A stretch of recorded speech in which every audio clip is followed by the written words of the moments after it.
Hurricane Melissa is the most powerful hurricane to make landfall in 90 years and left a trail of destruction in the wonderful Caribbean island of Jamaica. Hi again and welcome. This is Links 007 TV News Report, and we'll be right back with the full details to come. Welcome to Links 007 TV News Report, providing you with the best in local and international news updates. This is a place where you can get the most reliable and informative news information. Links 007 TV News Report. Welcome back and thanks for joining us. This is Links 007 TV News Report. Hurricane Melissa tied the 1935 record for the most intense hurricane to make landfall when it battered the Caribbean island of Jamaica on Tuesday, according to an analyst of the meteorological data from the U.S. National Oceanic and Atmospheric Administration. Hurricane Melissa was downgraded to a Category 3 after battering Jamaica at a Category 5 and then head towards Cuba. According to scientists, climate change is causing more frequent and intense extreme weather conditions across the world. The Jamaican government is set to mobilize the necessary emergency relief for residents in St. Elizabeth who have been impacted significantly by Hurricane Melissa. This revelation was made by the Prime Minister of Jamaica, the Most Right Honorable Mr. Andrew Holness, along with the Member of Parliament for St. Elizabeth Southwest Floyd Green, Superintendent of Police Coleridge Minto, Commanding Officer for the St. Elizabeth Division, and Mayor of Black River Richard Solomon.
So that will be your estimate.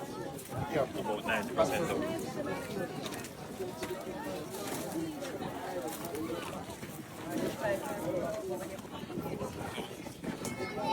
after today's assessment.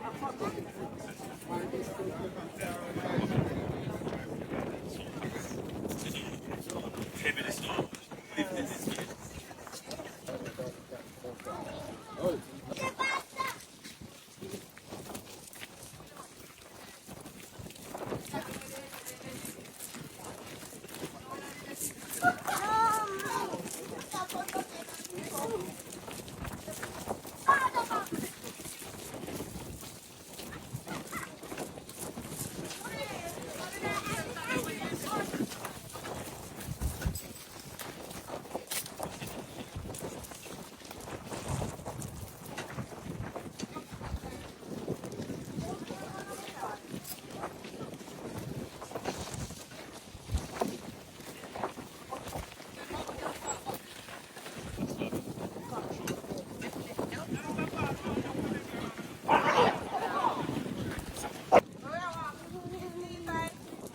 Yeah, we are walking through the short cut.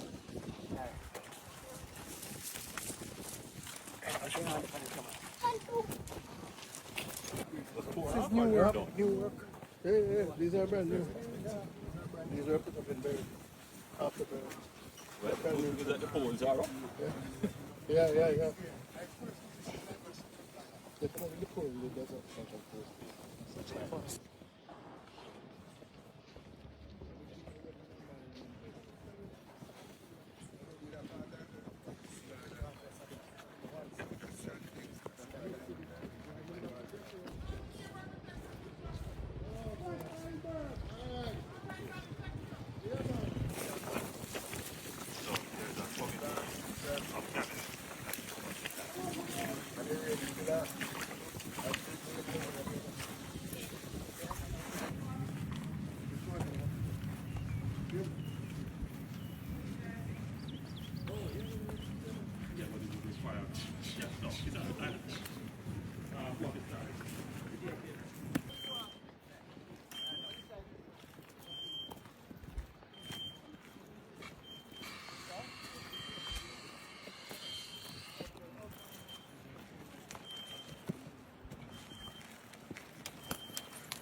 So they're not with the GDF. Yeah. Richie, you have any? The Bushmark, yeah, the Bushmark.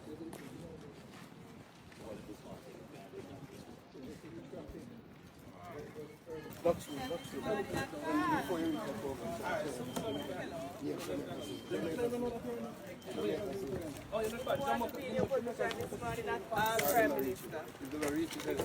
See the big thing. Hold with maternity. I don't know if you want to. So we walk around. Yeah, walk around instead of through the wall.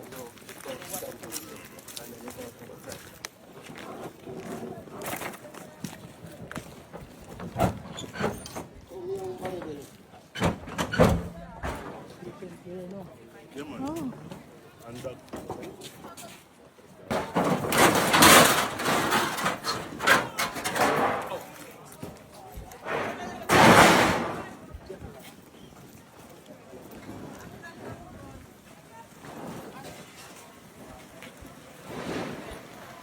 Sure, looking at all, nothing to us in Kingston. Nothing.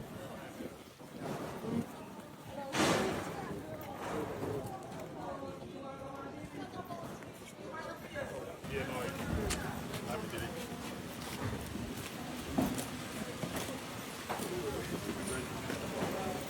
That's all right.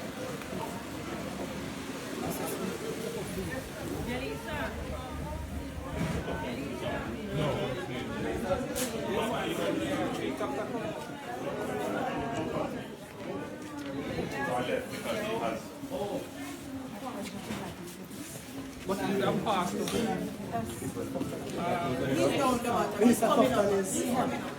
I see that. I want to thank all of you for your service. I know Must have been a harrowing experience. Very, very. The most terrifying experience in all my life, and I would not want to see it again. But you don't report any loss of life. Thank God. God has been good to us. So thank God for that. But obviously, the care that you have taken in protecting the patients would have paid off. So thank you. I don't know if you had an opportunity to see the rest of the film, but certainly you would have heard.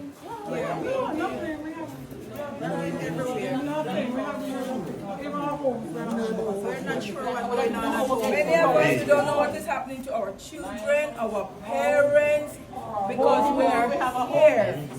We are here. We just can't hear anything from them. Yeah, we have no home. Before the corridor when that come out. Exactly.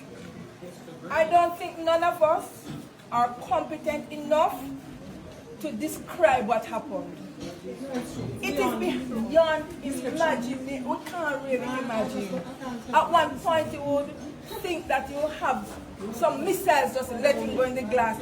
You just see things just going here, there, glass, boom. And in spite of everything, patients are there to take care of. Even after the storm, we have emergencies using lanterns and flashlights. But God has been good to us. So what we're doing now is the initial assessment of the damage.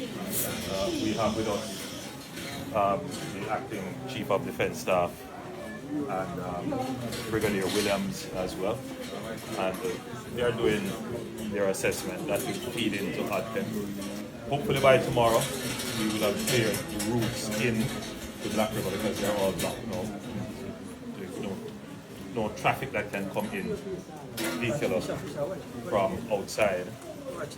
As I'm seeing, some of your transmission towers are down, so telecommunications will be affected.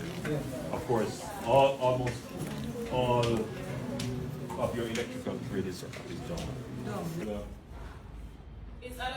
So this is the No, doctor. that's what we're trying to do now. We're doing an assessment to see where we need to put what equipment to move. I know it's rough. I know it's rough for me, but yeah, I have to hold it out now. All right? I have to just hold it out. By tomorrow, however, roads will be open. That's what we're working on. That is something that we could. Yeah, I can talk to the road bus service once you can get in people definitely. Yeah. So you're not from here. Where are you from? Oh, yeah, Mount. Oh no, but definitely within the parish, yes, we can provide transportation. Yeah. All right. Yeah, Yes, we can do something. within the parish, we can do that. All right. Can run some routes. Just can't remember the buses won't be. So we,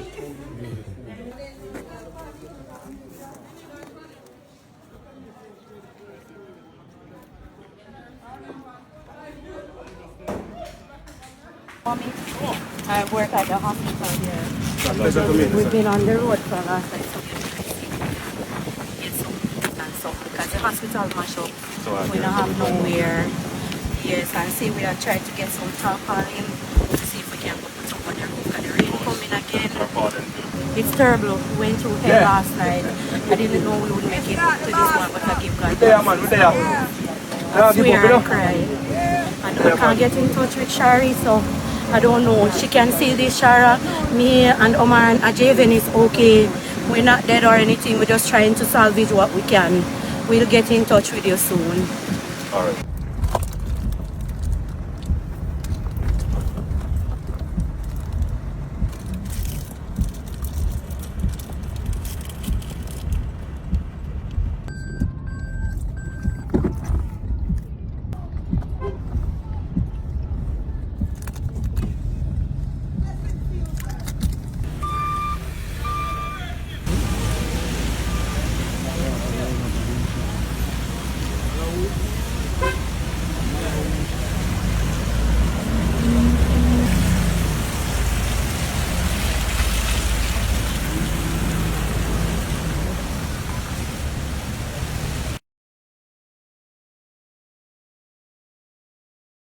Get back water tomorrow.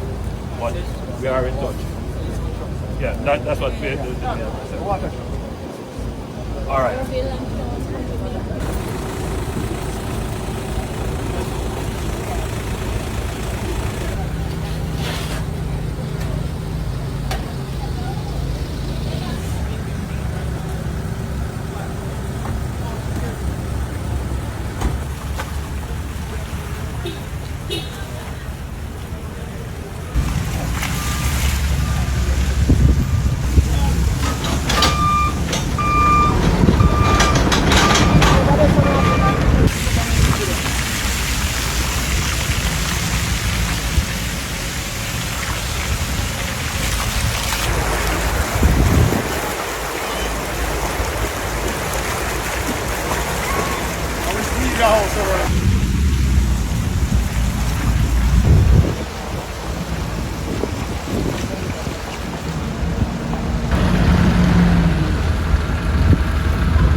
Glad to see that, son.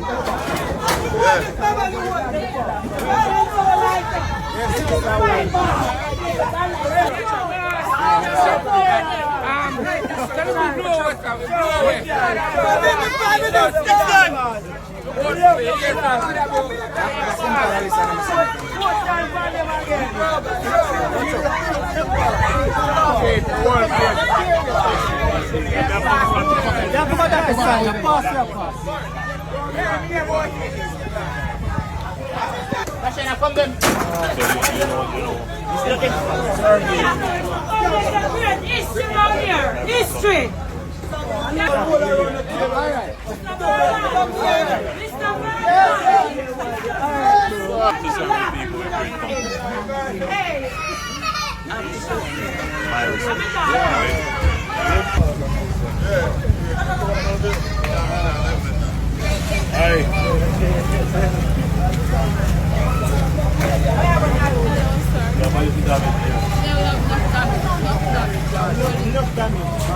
What's up? Everything, sir. Everything. Yes, I want to do. What are they So you see all these little ones, you know, you have to talk to them and stuff.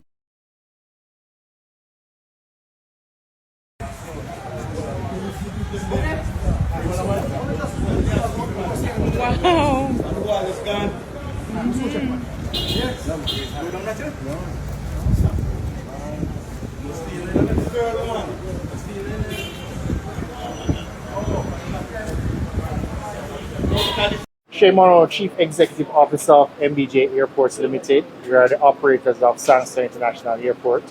Of course, we are here on site in assessment mode and recovery mode for opening back of Sandstone International Airport. Mr. Prime Minister, the major damage we have is on the airfield with the perimeter fence and significant damage to the terminal building. We have a section where we lost a part of the roof. So all efforts are now underway to restore service as quickly as possible. We believe it has to be a phased reopening, focusing first on relief flights. That is our main priority right now, and to have the airfield ready for those relief operations and emergency flights. Thereafter, we will work on restoring the terminal building and the facilities. We will operate at a reduced capacity at first due to the issues that we have, which is very significant.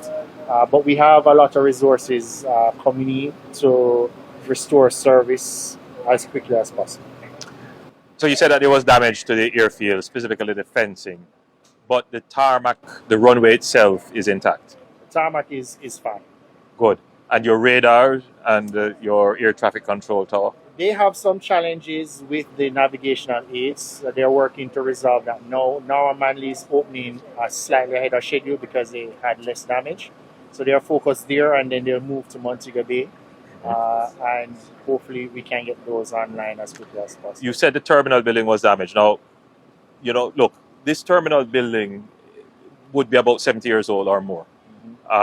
it is due for a total, well, not just renovation, it has to be a new building, totally new building.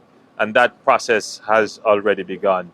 Unfortunately, we weren't able to complete it and build a new terminal before being hit. But the truth is that this building, as its useful life, there's very little that can be done to retrofit. We really have to have an entirely new terminal. But the points that I take heart with is that you should be able to be up and running, not in 2 or 3 weeks, but maybe less. In less time for sure. We are working within a week or less to have the majority of our facility back up.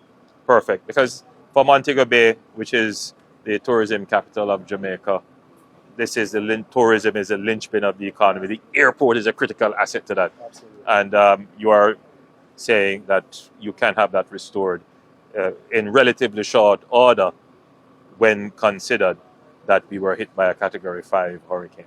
Yes, that is our. Well, that is good news, and it's important to do it in a phased basis because there are many persons here who would have come to the end of their vacation time and have to go back to the United States or wherever they are from. And there are persons overseas who need to come back to Jamaica. So the airport is just such a critical piece of infrastructure that needs to be functional. Right now, you don't have any electricity. No, because we have to be clearing water from inside before we bring power back on to the facility. We have power in some sections where emergency operations is, but that's part of the work is just getting the water situation under control, the leaks addressed, repairing the roof in the terminal. Then we bring the power back on, and then the comms, immigration and customs have to test their systems as well, and the airlines, and then we phase the reopening. But you have the full cooperation of your staff and all the technical people. We do, Good. and we are working with the various agencies to get them here because the roads are a challenge and the communications with the network. But those are challenges we are working to overcome. All right, very good. Ford, acting Chief Engineering Officer at the St. James Municipal Corporation. And I'm here now with my team. We've been on the road since, we went out yesterday at about 6 o'clock when we thought the storm had passed. Tried to clear some roads so the persons could get access to the hospitals and the main thoroughfare, but we had to come back in. We've been on the road from about 7 o'clock. Our aim is to get most of the roads, especially the main roads, at least one lane cleared so we can have persons accessing hospitals wherever they want to go. We have been through Leaders Avenue, Orange Street, Mount Salem Road. We did Catchinall, West Green, Mount Salem Road, to the hospital. Where else did we go there? Cottage Road. Where am I leaving? We've been about. We've been about. And you have a full crew. Well, this is part of our group. Part of the crew. So you have another crew somewhere else. Somewhere else, and we have our next one on the Long Hill. And so you're even brought in now the municipal police who are here. They're here to assist. Everybody's all hands on deck. Very good. I wanted to just use this as a demonstration of the layered response of the government. The local government through the municipal authorities are doing the immediate response as much as they can, as quickly as they can, which mainly now is to restore access and to deal with public health issues and, just trying to make sure that whatever gaps that may exist in the municipal management of the towns and urban spaces, that those are filled, including waste management and garbage collection. The larger response, which will be at scale, will be when the government, through the NSWMA and the NWA, effect a national program of cleaning, debushing, carting away rubbish, and ensuring access to critical roadways. So the response has started, and this is a demonstration of it. And I suspect you will be going through the entire week. Entire parish. Very good. Keep up the good work. Thank you, This sir. has been Links 007 TV News Report, and we'll have more details on the destruction of Hurricane Melissa in Jamaica. Thanks for watching.